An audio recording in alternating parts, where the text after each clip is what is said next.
આજે તો અમે ચારે મિત્રો નીકળી ગયા વાસોટી તોડવા અને અમને મળ્યો સિંહ જોવા. તો ફાઇનલી મિત્રો તો આપણે જો વાસોટી તોડવા માટે તૈયાર થઈ ગયા છીએ અને પાણી બોટલ ને એવું લઈને જોઈ શકો છો. અને અમે ચારે મિત્રો હવે ફાઇનલી નીકળી પણ ગયા છીએ, જોઈ શકો છો તમે. એવો રસ્તાનો આનંદ માણતા નીકળી ગયા છીએ. પછી તો આજે વાતાવરણ પણ જોરદાર હતું ને એમ મજા આવે. પછી તો વચમાં આવું હનુમાન દાદાનું મંદિરના દર્શન કરીને અમે નીકળી ગયા પછી પાછા રસ્તા તરફ. અને પછી તો અમે પગી ગયા દરિયે ગાડી પાર્કિંગ કરી દીધી ને ત્યાં તો અમારા ભાઈબંધે ખૂતાડી પણ દીધી ગાડી, જોઈ શકો છો. પછી તો અમે ભાઈબંધ ગાડી કાઢીને થઈ ગયા અમે રવાના અને અમારા લોકેશન ઉપર જવા તૈયાર. પછી તો હું થઈ ગયો હાલીને તરહો ને પછી પી લીધું મેં પાણી. પછી પાણી પીને પાછા રવાના થઈ ગયા. પછી તો મળી ગયો અમને સિંહ જોવા.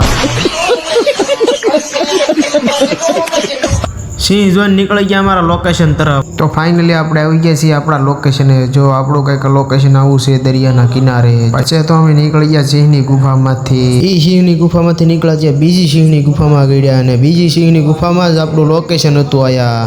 ને આ લોકેશન ઉપર આપણે વાસોટી તોડવાની છે. તો ફાઇનલી આપણને તો વાસોટી મળી ગઈ છે અને જોઈ શકો છો આ વાસોટી છે. અને જે આપણે ઉપર પણ વાસોટી છે અને ઉપર ચડવાનું છે આપણે બાવળિયા ઉપર. ને હવે બાવળિયા ઉપર ચડીએ. તો ફાઇનલી આપણે ચડી ગયા છીએ બાવળિયા ઉપર ને જો કંઈક આવી વાસોટી છે, જોઈ શકો છો. અને વાસોટી તોડવાનું શરૂ પણ કરી દીધું છે. ને પછી તો આપણે એટલી વાસોટી તોડી નાખીને આપણે જુઓ કંઈક આપણા મિત્રો પણ માથે ચડેલા છે અને બે મિત્રો વાસોટી તોડે છે અને આપણે પણ માથે વાસોટી તોડી છે, જોઈ શકો છો. આપણે શરૂ કરી દીધું છે ફૂલ વાસોટી તોડવાનું. પછી તો અમે ફૂલ બાકાજી કીધી વાસોટી તોડીને નીકળી ગયા ઘર તરફ જવા. પછી તો અમે ઘર તરફ જતા થતા મસ્તીકાનો પવન પણ આવતો હતો અને ધીમો વરસાદ પણ. તો આજનો મારો મિની બ્લોગ આવ્યા સુધી ને મારો મિની બ્લોગ ગમ્યો હોય તો લાઈક, શેર અને કોમેન્ટ કરીને ફોલો કરો.